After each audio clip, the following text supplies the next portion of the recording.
जय हिंद दोस्तों, आप सभी का स्वागत है आपका अपने YouTube चैनल भागी ऑनलाइन क्लासेस में। तो आज की इस वीडियो में आप सभी को बताने वाले हैं जो भी छात्र छात्राओं बिहार डीएलएड एंट्रेंस एग्जाम 2023 देंगे उनके लिए ये वीडियो, क्योंकि इस वीडियो में आप सभी को आज सोशल साइंस सामाजिक विज्ञान का हम आपको पूरा डिटेल सिलेबस बताने वाले, यानी न्यू सिलेबस जो चेंज हुआ इस बार उसके अनुसार जो हम कौन सा चैप्टर पर है, जिससे कि हमारा सोशल साइंस में जो भी 20 नंबर से पूछा जाएगा वो 20 में से आप सभी का 20 आएगा अगर आप इस चैप्टर को पढ़ते हैं तो। इसीलिए हम इस वीडियो को आप शुरू से लेकर अंत तक जरूर देखिएगा। इससे पहले हमने हिंदी आपका ना हिंदी नहीं हुआ, आपका मैथ हो गया, मैथ और इंग्लिश का हमने जो है बता दिया है डिटेल बाय सिलेबस कि क्या क्या पढ़े। उन्हें देखें तो आप उसको जाकर देख लीजिएगा, डिस्क्रिप्शन में लिंक रहेगा, यूट्यूब पर चैनल पर जाकर देख लीजिएगा। उसके बाद आज के इसमें मुख्य रूप से आप सभी को आज बताएंगे कि सामाजिक विज्ञान में क्या क्या पढ़े न्यू सिलेबस के अनुसार। ये बस पढ़ लीजिएगा अगर आप, तो आपको 20 में से 20 आ जाएगा।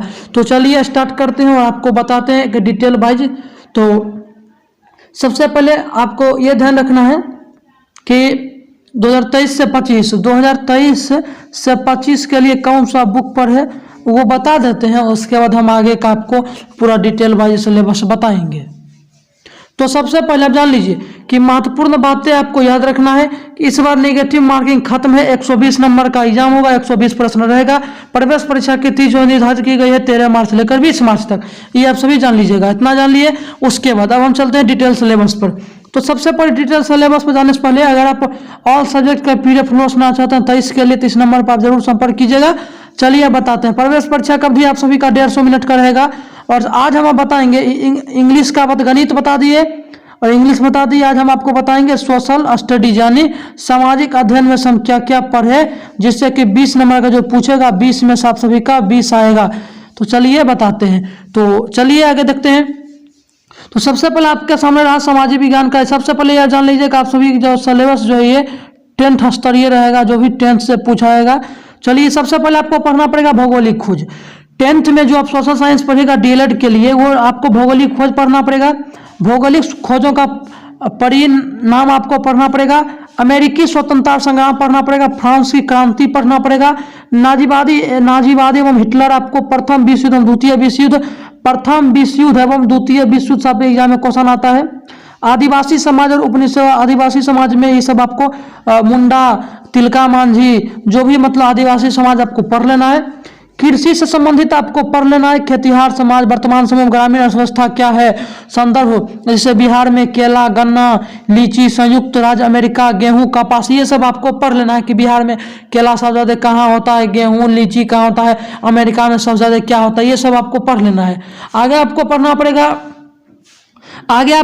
पड़ेगा कि सोशल साइंस में ही राष्ट्र संघ आपको जो भी हम आपको बताएंगे इतना अगर आप पढ़ लीजिएगा तो इससे बाहर एक भी नहीं, इसीलिए वीडियो को आप शुरू से लेकर अंत तक जरूर देखिएगा।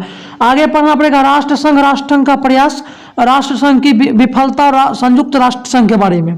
यूरोप में राष्ट्रवाद आपको पढ़ना पड़ेगा। 1830 ईस्वी के बाद यूरोप में राष्ट्रवाद का विकास मेजनी आदि का विचार क्या था। Poland Hungary Italy Germany Greece आदि के आंदोलनों को सामान्य विशेषताएं क्या क्या है। समाज एवं साम्यवाद 1917 के बोल्शेविक क्रांति आपको पढ़ लेना है। आगे हिंद चीन में राष्ट्रवादी आंदोलन, हिंद फ्रांसीसी उपनिवेशवाद, फ्रांसीसियों के विरुद्ध क्रमिक संघर्ष, फानदान फोंग बोई चार नागू क्यों द्वितीय विश्व युद्ध व मुक्ति संघर्ष अमेरिका एवं द्वितीय विश्व युद्ध आपको पढ़ लेना है। उसके बाद आगे पढ़ना पड़ेगा आपको भारत में राष्ट्रवाद 1914 से लेकर 1930 तक, प्रथम विश्व युद्ध के कारण परिणाम एवं भारत से अंतर संबंध, खिलाफत आंदोलन आपको पढ़ना, असहयोग आंदोलन, सवैया आंदोलन, पृष्ठभूमि कारण परिणाम, किसान मजबूर, जनजातियों का विद्रोह, विभिन्न राजनीतिक पार्टियों की गतिविधियां क्या क्या, ये सभी आपको इसमें आपको पढ़ लेना है। चलिए आगे भी हम आपको बताते हैं। उसके बाद आपको अगला देखिए अर्थव्यवस्था से संबंधित भी प्रश्न आ जाएगा। तो अर्थव्यवस्था में आपको क्या क्या पढ़ने का वो भी बता देते हैं। अर्थव्यवस्था में आजीविका औद्योगिकरण 1850 से लेकर 1950। ब्रिटेन और भारत में औद्योगिकरण क्या क्या है। औद्योगिक उत्पाद एवं कुटीर उद्योग के बीच संबंध, मजदूरों का आजीविका, ब्रिटेन और भारत, संगठित असंगठित क्षेत्रों में काम करने वाले ब्रिटेन और भारत के मजदूरों के जीवन स्तर क्या क्या है वो सब पढ़ना है। शहरीकरण और शहरी जीवन के बारे में पढ़ना पड़ेगा आपको। अगला टॉपिक है व्यापार और भूमंडलीकरण, 19वीं तथा प्रारंभिक 20वीं सदी में विश्व बाजार का विस्तार, एकीकरण, 2 महायुद्धों का द्रव्यमान व्यापार अर्थव्यवस्था 1950 ईस्वी के दशक के बाद परिवर्तन। उसके बाद संस्कृति और राष्ट्रवाद, 19वीं सदी के भारत में प्रेस का विकास आपको पढ़ लेना है। प्रिंट संस्कृति, आम बहस और राजनीतिक संबंध भी आपको पढ़ लेना है। और अब मेन आता है कि स्थिति विचार, यानी स्थिति एवं विचार में आपको भारत की जलवायु से संबंधित प्रश्न आपको पढ़ लेना है। इसमें क्या क्या पढ़ना पड़ेगा वो बताते हैं।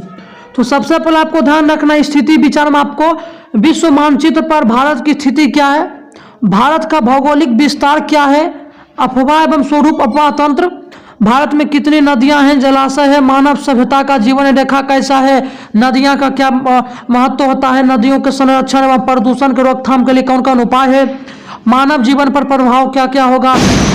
उसके बाद आगे का आपको पढ़ना पड़ेगा कि आगे आपको पढ़ना पड़ेगा भारतीय जलवायु की प्रभावित करने वाले कारक, यानी भारतीय जलवायु जो उसके प्रभावित कौन करता है, तो इसके आपको पढ़ना पड़ेगा भारतीय जलवायु को प्रभावित करने वाले कारक कौन कौन है।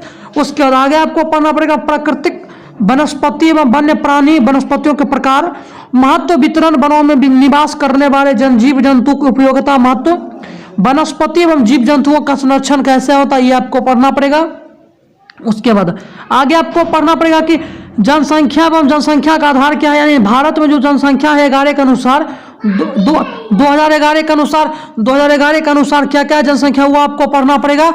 उसके बाद घनत्व क्या है, भारत जनसंख्या का घनत्व क्या है, वितरण, जनसंख्या का परिवर्तन को निर्धारित एवं प्रभावित करने वाले कारक, वृद्धि, शिक्षा, स्वास्थ्य सुविधाएं, राष्ट्रीय जनसंख्या नीति, जनसंख्या वृद्धि के दुष्प्रभाव क्या क्या है। उसके बाद आगे आपको पढ़ना पड़ेगा कि भारत के पड़ोसी देश कौन कौन है, उसका बॉर्डर किससे लगता है, भारत का बॉर्डर किससे लगता है, कितने देश से लगता है, कितने राज्य से लगता है, नेपाल का किससे लगता है, कितने राज्यों से लगता है, ये सब आपको पढ़ना पड़ेगा। स्थिति एवं विस्तार आपको पढ़ना है। संक्षिप्त परिचय, नेपाल, भूटान, बांग्लादेश, श्रीलंका एवं पाकिस्तान, जलवायु विशेषता क्या क्या है, उद्योग धंधे की खनिज एवं कहाँ कहाँ कौन खनिज पर अर्थव्यवस्था का क्या क्या प्रभाव होता है। मानचित्र अध्ययन भी पढ़ लेना है। मापक परिभाषा, उपयोगिता, मापक प्रदर्शक की विधियां, सरल तथा तुलनात्मक पढ़ लेना है। उसके बाद आगे आपको पढ़ना पड़ेगा इसी में कि क्षेत्रीय अध्ययन एक टॉपिक है, जिसमें कि आपको भूमिगत जलस्तर में गिरावट, कारण एवं उपाय, उपयोग में स्वरूप में परिवर्तन, प्रदूषण प्रकार आदि, बचाव। आगे पढ़ना पड़ेगा संसाधन का महत्व, ये सब आपको पढ़ लेना है, ध्यान देना है। अगर इसका पीडीएफ लेना चाहते हैं तो दिए गए नंबर पर जरूर संपर्क कीजिएगा। चलिए और आगे पढ़ना पड़ेगा आपको कृषि से संबंधित। तो कृषि से आपको क्या पढ़ना पड़ेगा, कृषि संबंधित, खाद्य सुरक्षा, वैश्वीकरण, कृषि पर प्रभाव, पशुपालन, मत्स्य पालन। जल संसाधन में आपको जल संसाधन स्रोत, जल संसाधन का उपयोग, बहु परियोजनाएं, जल संकट, जो भी अलग अलग आपको पढ़ना है। खनिज, खनिज के प्रकार, वितरण, खनिज का आर्थिक महत्व एवं खनिज का संरक्षण, शक्ति संसाधन, ये आपको पढ़ लेना है। ये सभी आपका रहा, ये आपको पढ़ लेना है। आगे देखिएगा, लगता है अब लास्ट है। चलिए अब हम आ गए हैं कि लोकतंत्र, ये सब चुनाव के बारे में पढ़ना पड़ेगा, क्योंकि चुनाव से भी आप सभी का 5 प्रश्न हर एक बार आता है, इसीलिए आप इसको भी जरूर देख लीजिएगा। चलिए इसको बताते हैं। निर्माण उद्योग, उद्योगों का वर्गीकरण, क्षेत्रीय वितरण आपको पढ़ लेना है। राष्ट्रीय अर्थव्यवस्था में उद्योग का क्या योगदान रहता है, यानी नेशनल अर्थव्यवस्था में आपको क्या उद्योगों, यानी प्लांट जो भी लगता है, वो प्लांट जिसे कोई लगा ना कि इस यहाँ पर यह प्लांट लगा, वहाँ पर उसका क्या क्या महत्व रहता है, ये आपको पढ़ लेना है। वैश्वीकरण का भारतीय अर्थव्यवस्था पर प्रभाव, उद्योग से उत्पन्न प्रदूषण का प्रभाव, प्रदूषण को नियंत्रित करने के कौन कौन उपाय होते हैं, परिवहन, संचार, व्यापार, परिवहन के प्रकार, महत्व, संचार के माध्यम, राष्ट्रीय एवं अंतर्राष्ट्रीय व्यापार पर परिवहन साधनों का प्रभाव, जनजीवन पर प्रभाव क्या होता है। उसके बाद अब आपको पता है कि बिहार डीएलएड है, तो बिहार डीएलएड आप सभी का प्रवेश परीक्षा 2023 में हो जाएगा, समझ गए। तो बिहार संबंधित है, बिहार विद्यालय परीक्षा समिति आयोजित करता है इस परीक्षा को, तो बिहार संबंधित कैसे नहीं पूछेगा, तो आपको बिहार संबंधित आपको पढ़ना है। तो बिहार संबंधित आपको क्या पढ़ना पड़ेगा, उसमें जान लीजिएगा कि बिहार में कौन कौन सा प्राकृतिक संसाधन है एवं बिहार की जनसंख्या क्या है, बड़ा छोटा नदी जो भी, कृषि बिहार की क्या है, जल संसाधन, वन जीव संरक्षण, खनिज बिहार में क्या पाया जाता है, उद्योग क्या है बिहार में, जनसंख्या कैसा है, घनत्व कैसा है, नगरों का विकास कैसा है, ये सब आपको पढ़ना पड़ेगा।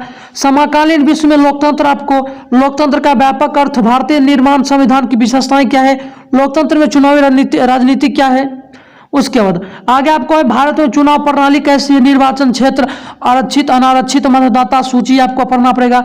संसदीय लोकतंत्र की संस्थाएं, संसदीय लोकतंत्र निर्णय करने वाली कौन कौन संस्थाएं होती है आपको पढ़ना पड़ेगा। संसद एवं राष्ट्रपति, प्रधानमंत्री, मंत्रिपरिषद, उच्चतम न्यायालय, तीनों संस्थाओं का क्या क्या है। लोकतांत्रिक अधिकार क्या है, भारत के मौलिक अधिकारों के बारे में पढ़ना पड़ेगा। अधिकारों का बढ़ता दायरा, मानव अधिकार सूचना का अधिकार क्या क्या है। सत्ता की साझेदारी आपको पढ़ लेना। लोकतंत्र की चुनौतियां कौन कौन है, उत्तरदायी, ये सब आपको पढ़ लेना है।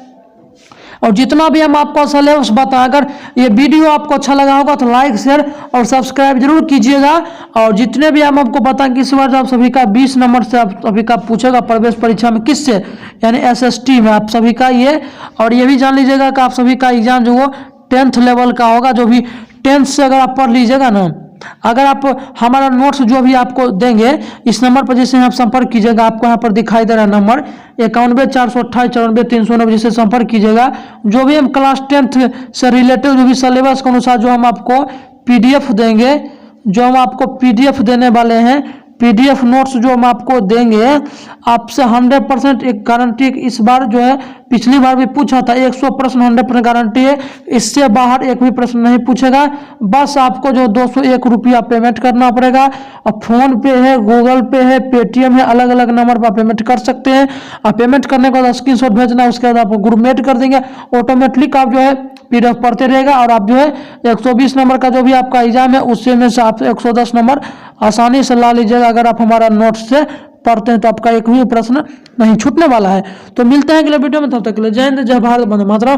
थैंक्स फॉर दिस वीडियो, धन्यवाद।